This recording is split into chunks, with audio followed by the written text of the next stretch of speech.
My name is Arif, and tonight I will be your guide as we journey to a cozy, magical library on a rainy day.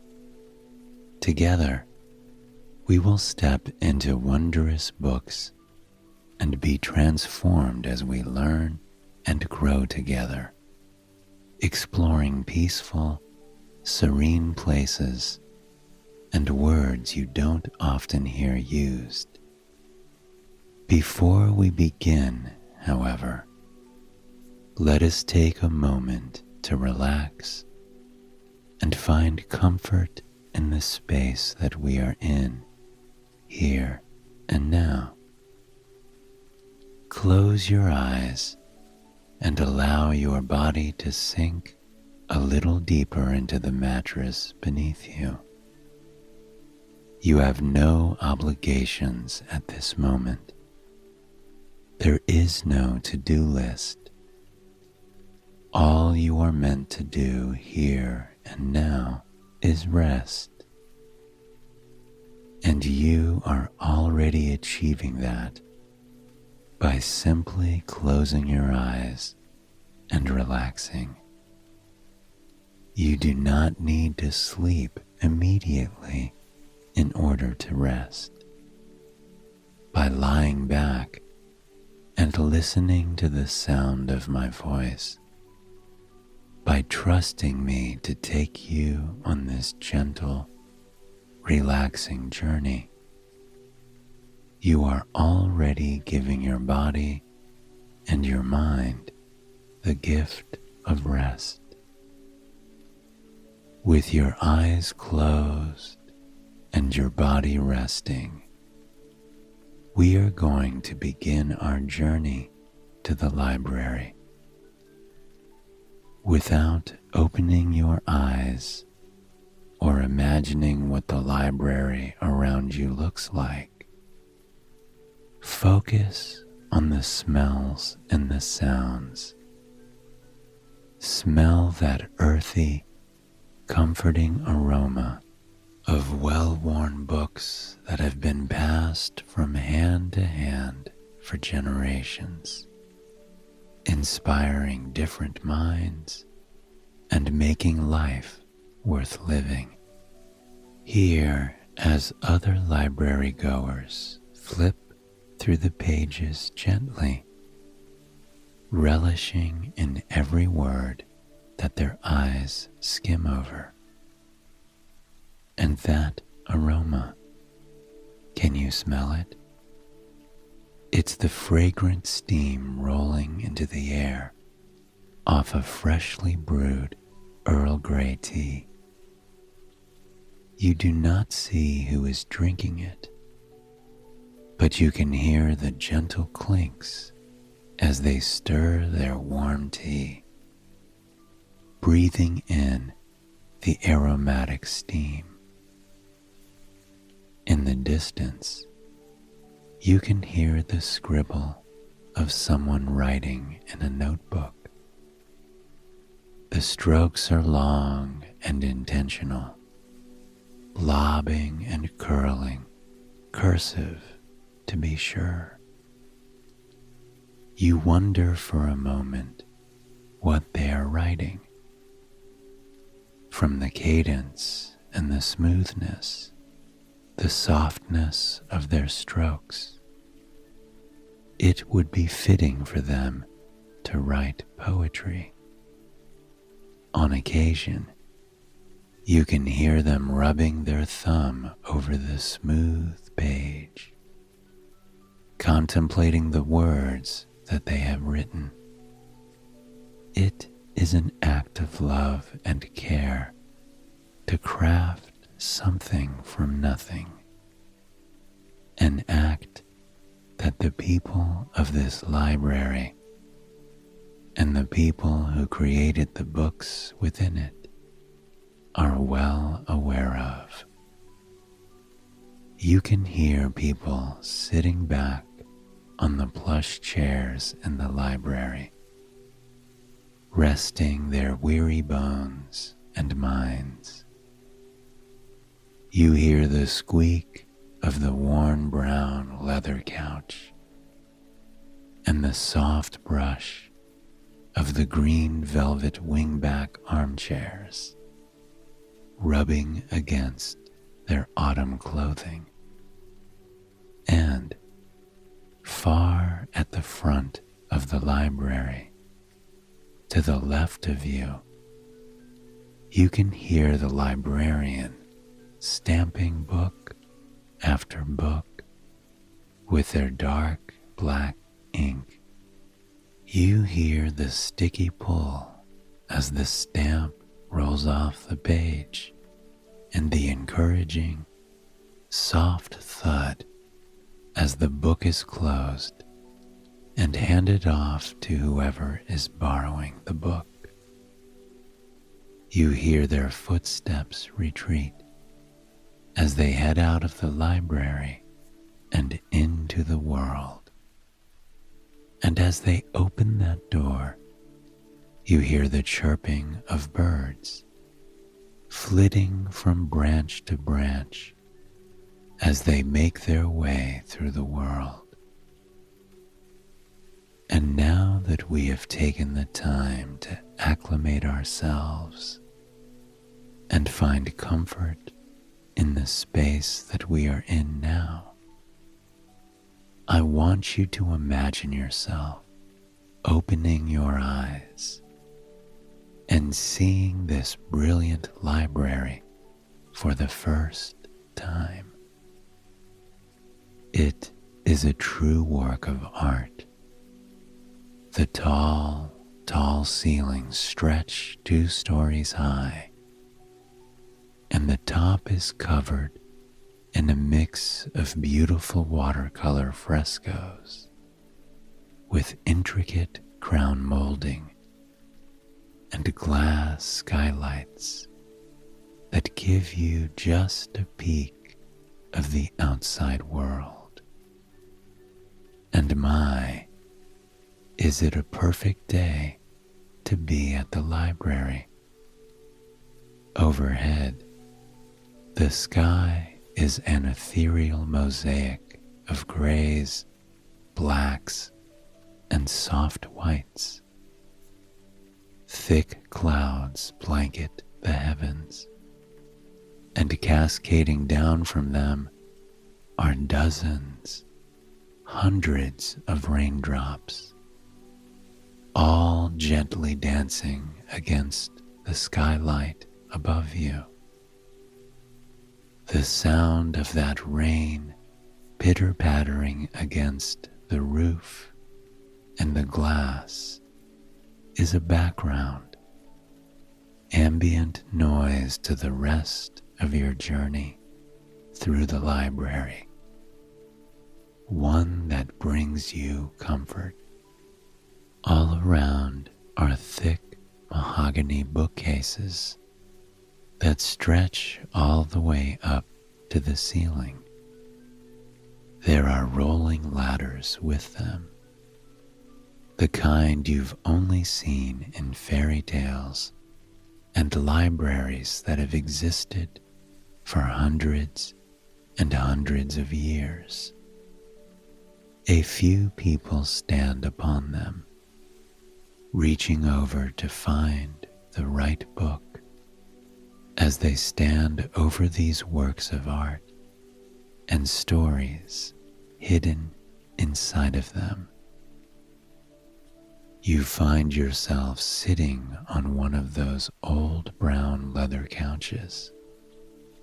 It is a timeless piece, one that makes you think of rainy days and stories told long, long ago.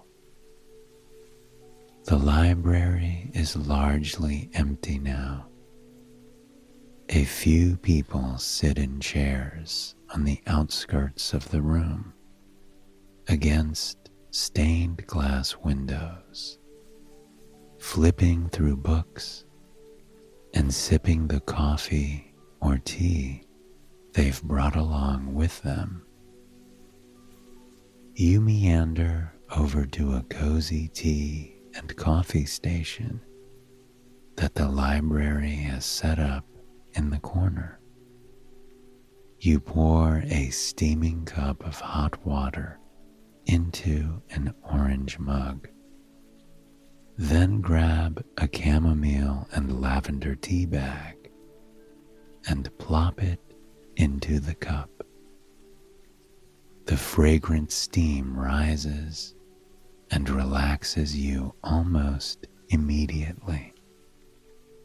And as you squeeze a lemon into the cup, the contrast of the cool lemon juice on your fingers against the steam is a welcome one that puts you even more at ease. You take a sip of the tea as you make your way around the beautiful library, meandering slowly as you take in each and every bookshelf that you pass.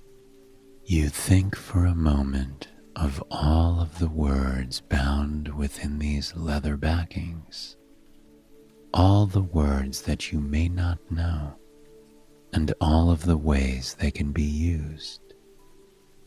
You find yourself drawn to one light orange book, tucked between two large green ones.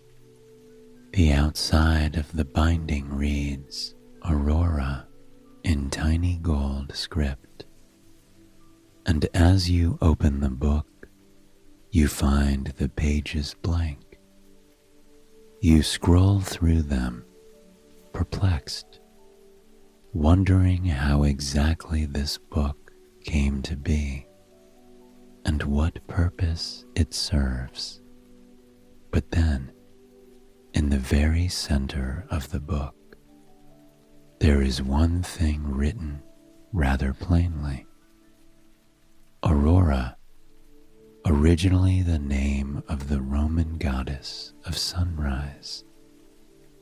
The word is used to describe dawn in the early morning, and also is a name ascribed to the cosmic, luminous phenomenon that happens in the upper hemisphere.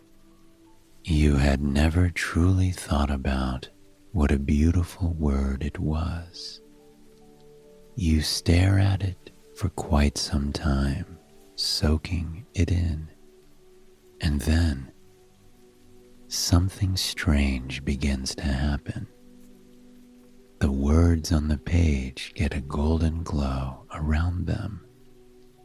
You squint and lean in to look at them. Then, curiosity gets the best of you. You extend your finger and press it to those beautiful glowing words, and suddenly, the scene around you changes.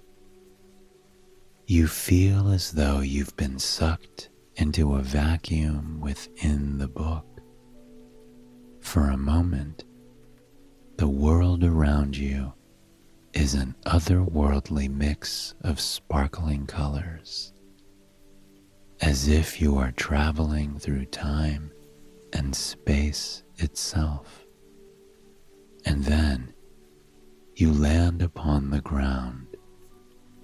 The first thing you notice isn't the scene before you. It is the cold crispness of the fresh air hitting your lungs. In that air, you can smell cypress trees, pine trees, fresh moss growing along the river, and canyon walls far, far below you. And when you really look, you are stunned. You are standing safely and peacefully on a cliff, overlooking a vibrant canyon before you. It is still early morning. The sun has yet to peek up over these orange canyon walls, but you know immediately where you are. You're in Zion National Park, standing at the end of the canyon overlook trail. Below you is one of the most stunning canyons on Earth. The Virgin River winds along the sandy, iron-infused banks, which give the entire vista its characteristic, otherworldly rust color. But that rust color is going to change before your very eyes. On the distant horizon, the sun has begun to creep up over the canyon. It is dawn. You realize at once that this is Aurora over Zion. At first, the sky is slivers of orange, blue, and yellow, as if the sun itself hasn't awakened to its own vibrancy. It paints the sky in feathery, sleepy strokes, giving the clouds some faint definition and glow. And as it does so, it blankets the entire landscape in peace. This time of day, this aurora, is a time before most of the world awakens. It is a time where one can truly just be with the landscape around them, where one can stand in contemplative silence, listening to the birds sing their songs and whisper their secrets into the universe. And so, that is exactly what you do. You sit down on the rocky ground next to an aromatic juniper tree, and you listen to those bird calls echoing off the canyon walls. Then you watch as the sun puts on the most magical show on Earth. It paints the skies in a mosaic of colors: clementine, salmon, sanguine, goldenrod, even lilac and lavender, as if the sun cannot make up its mind. So it washes everything in every color imaginable.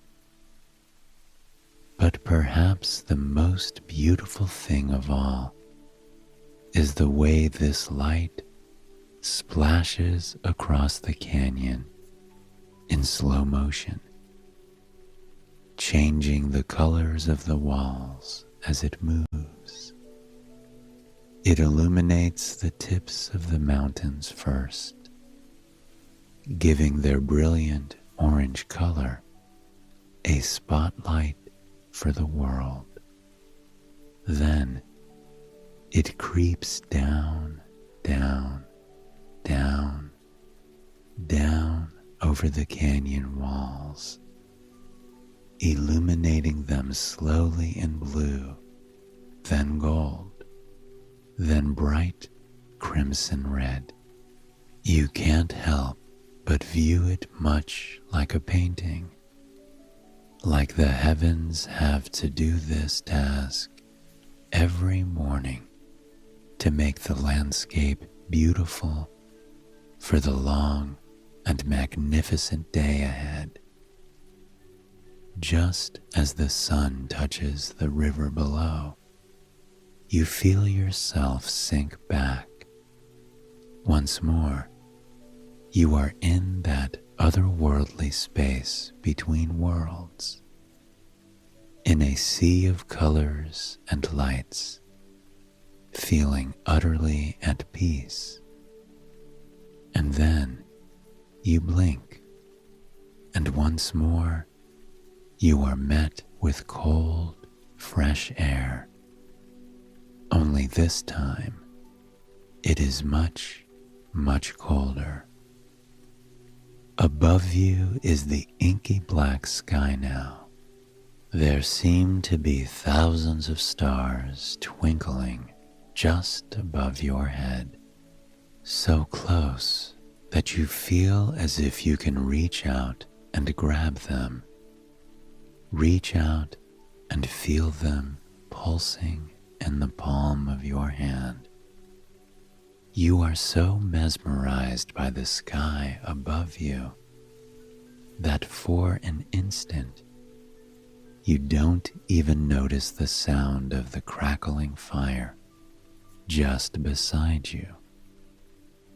You glance to your right to see a carefully made bonfire crackling, sending embers into the dark night air. You are surrounded by fresh snow that sparkles and reflects the warm light of the fire. It is so fluffy and perfectly smooth that it doesn't seem like it can even be real. You're lying in the snow, wrapped in a thick, warm parka, with a cup of hot cocoa at your side. You take a sip of the warm cocoa, letting the rich flavor wash over your tongue and soothe your soul, contrasting the scent and feeling of the brisk, pine-tinged air you're breathing in. Your mind drifts back to the word you touched, drifts back to Aurora.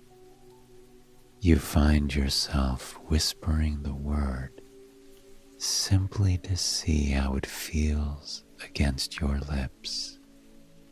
Aurora, Aurora, Aurora, Aurora. Then the sky above you transforms. Aurora Borealis washes across the inky black night, turning the sky into one of the world's most beautiful art displays. It is a wave of blue, green, and dark, brilliant purple that pulsates and shifts across the sky in a misty, beautiful wave. It is otherworldly, so breathtaking and mesmerizing that you hold your breath as you gaze up at it. For quite some time, you lie there in peace, watching those colors dance and sway.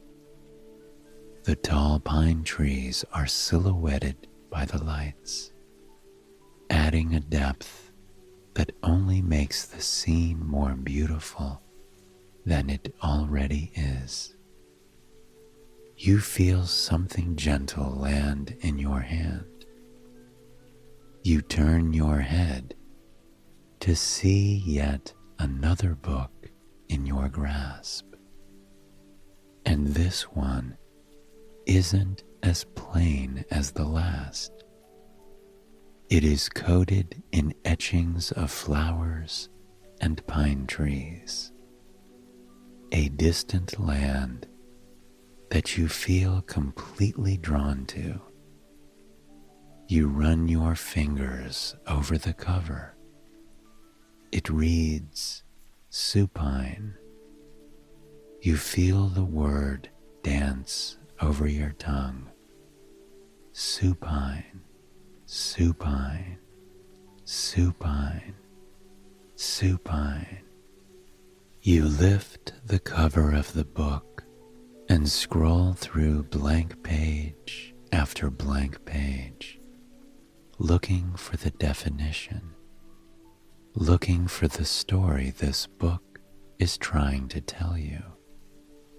There, in the center of the book, this time in colorful ink, is the word supine, of a person lying face upwards, the adjective from Latin supinus, bent backwards. The realization washes over you moments after the word rolls off your tongue. Right now, you are lying supine, gazing up at the scene before you. And as that realization comes, the scene once more begins to change.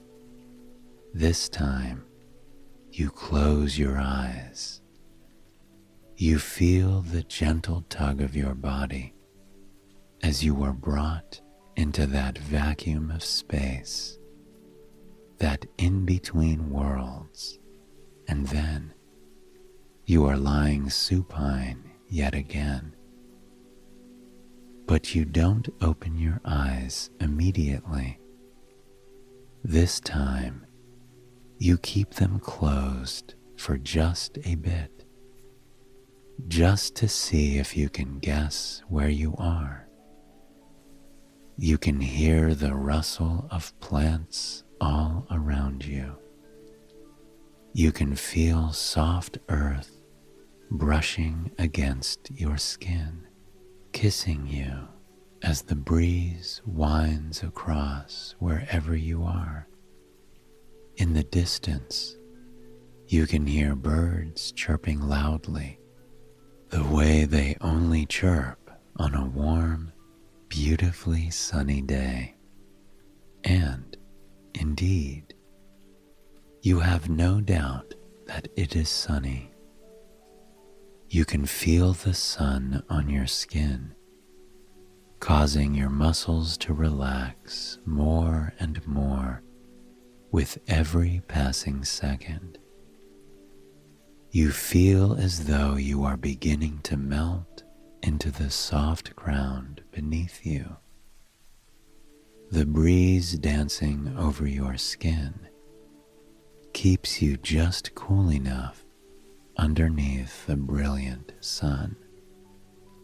And then there's another sound that you hear. This one is much, much more distant, coming from the far horizon, you would suppose. This sound is the sound of boats sailing through calm waters. On occasion, you can hear their low horns blowing, like they're saying hello to every boat they pass by. Slowly, you begin to open your eyes. The first thing you see is the baby blue sky. It is peppered with ethereal clouds. Clouds that look as though they belong in paintings. They are fluffy balls of cotton that seem to meander across the sky at their own leisurely pace, with no destination in mind, and certainly no schedule. You tilt your head slightly, and it is only then that you realize you are lying on a hillside, but not just any hillside. This is a hillside absolutely blanketed in wildflowers of all shapes, sizes, and colors. You see daisies bobbing and swaying in the breeze, lilac-colored lupines lobbing up and down as busy bees land on them, collecting pollen. orange poppies that pop against the blue sky above, showing you how truly colorful the world can be.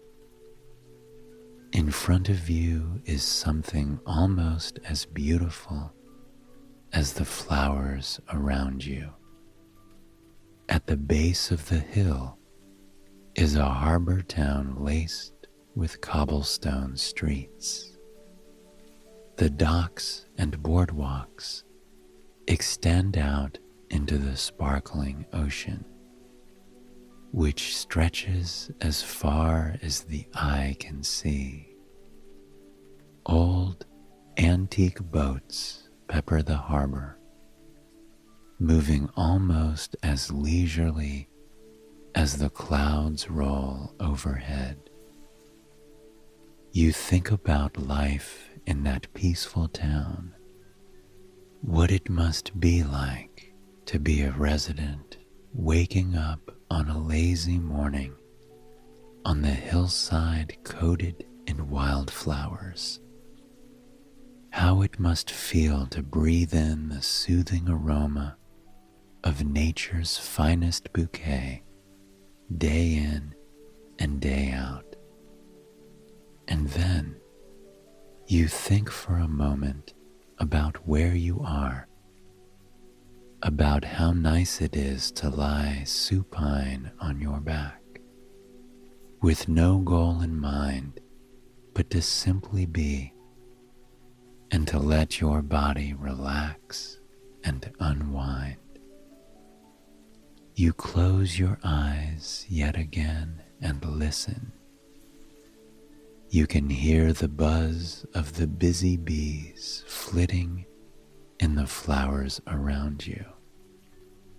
You can feel the caress of the wildflowers brushing against your skin, and the grasses dancing over your forearms and calves and the crown of your head.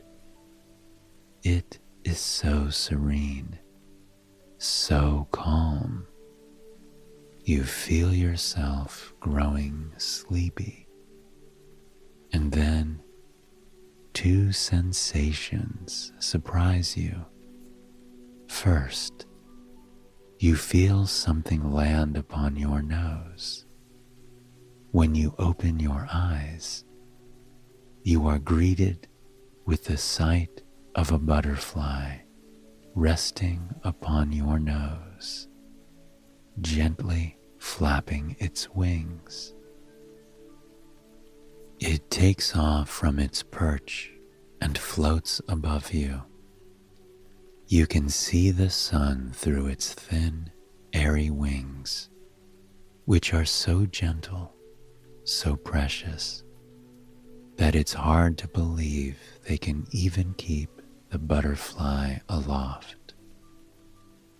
The second sensation is the book landing in your hands yet again. You glance over to see the title staring back at you. This time, the cover is stark white, the color of snow, and the title is in the thinnest, softest cursive you have ever seen. It reads Gossamer. You roll the word over your lips a few times. Gossamer, gossamer. Once more, you flip through those empty pages until you come to the only writing. To your surprise, this time, you are also met with an illustration. It is an illustration of the butterfly that has just landed on your nose, so lifelike that it almost looks like the butterfly itself has been pressed into the pages. And above it, the words are scarped in that same gentle print. Gossamer, used to refer to something very light, thin, or delicate. By now, you know what is coming next. You close your eyes as you enter that space between spaces yet again. It is a welcome feeling, one that makes your body buzz with excitement and yet, at the same time, feel utterly at peace. Before you even open your eyes, you feel it. A cool mist washes over you, instantly refreshing your body and your mind. You can hear the unmistakable roar of a waterfall just before you, and in it, you can feel the power and beauty that it contains. When you open your eyes, you are met with a sight unlike any other. The waterfall seems impossibly tall above you. It cascades down the slick granite cliffs, landing in a pool of rocks and moss below, before it continues to wind its way down, even deeper into the valley that you are now standing in. You gaze for a moment at the carpet of moss and lichen and water-loving plants that cling to the rock walls around the falls. They embrace the constant mist, they thrive in it, and their vibrant colors are so rich that they cause a sense of serenity to fill your entire body. You turn your gaze back up to the falls as they tumble down. It is incredible that the falls cascade down with such force, and yet they appear to be moving in slow motion. Even more surprising is the gossamer veil surrounding them, the mist that seems to move independently of them, so thin and delicate that it's hard to believe it even exists. And it is in that gossamer mist that you see an array of colors.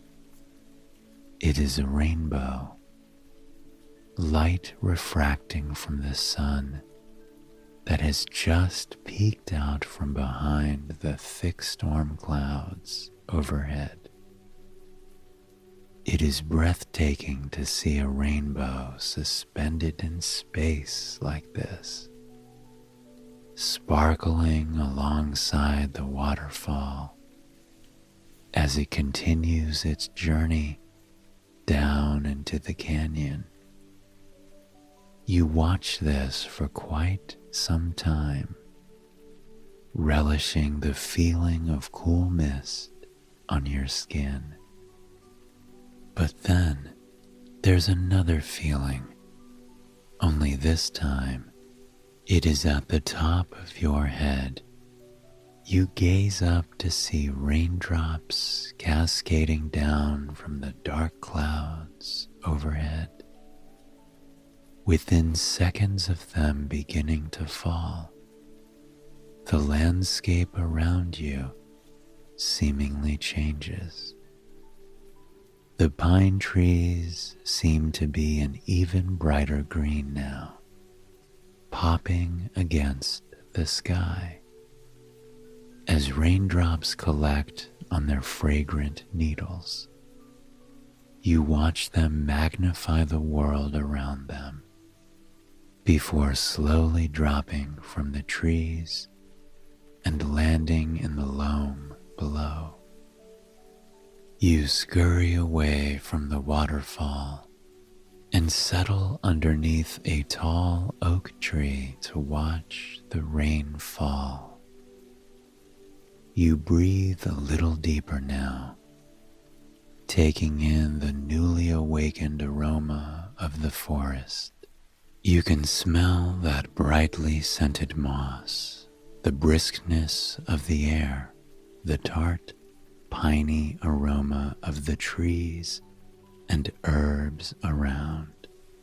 And then there's that other smell, the smell of the earth, of the stone washed with the fresh rainwater, that petrichor. The book lands in your hands, the title staring up at you in a silky silver print. You scroll through the book, page after page after page, until you finally come to the words, petrichor, the pleasant, earthy smell after rain. From the Greek words for stone and the ethereal blood of the gods. It is the petrichor that awakens your senses and calms your mind now. The petrichor that makes you feel more connected to the earth around you than anything else ever has. You cling to that scent and the feeling it gives you. And then, ever so slowly, you close your eyes. And when you open them, you are staring at that bookshelf in the library once more. There is a new book sitting on the shelf before you. A collection of beautiful words. You pick the book up and meander to a plush chair in the very back of the library. You take a long, calm sip of the lavender chamomile tea in your hand, relishing the sweetness of the flowers and herbs, and finding a sense of clarity in the tartness of the lemon. When you sit by the window, you notice that it has begun to rain a little harder outside. You coil yourself up in the plush white blanket you found on the chair, savoring the warmth and comfort that it provides. Once you are nice and cozy, you reach over and pop open the window beside you. It is a rainy summer day. The brisk chill of the air is just enough to make the blanket and tea useful. You open the window even more, and the trees outside begin to look as though they are part of a painting. Then you breathe in deeply, allowing that fresh air to fill your lungs. The dewy petrichor makes you sink a little deeper into the chair. Somehow, it feels like the petrichor is telling stories to you. Stories of rainy days in distant lands. Stories of rainy days beyond castle walls. Stories of ancestors riding their horses through wildflower-coated woods. Stories of people in harborside towns, hiding underneath bakery overhangs, breathing in the petrichor and the aroma of freshly baked bread. You give a dreamy sigh and pop open the book before you. It is all in long, flowery cursive, and as your eyes drift down over the words. You feel the sense of serenity within you grow and grow and grow. The book reminds you that there is beauty and power in words, that they have the ability to transport us, to soothe us, to tell us stories of connection and stories that ground us.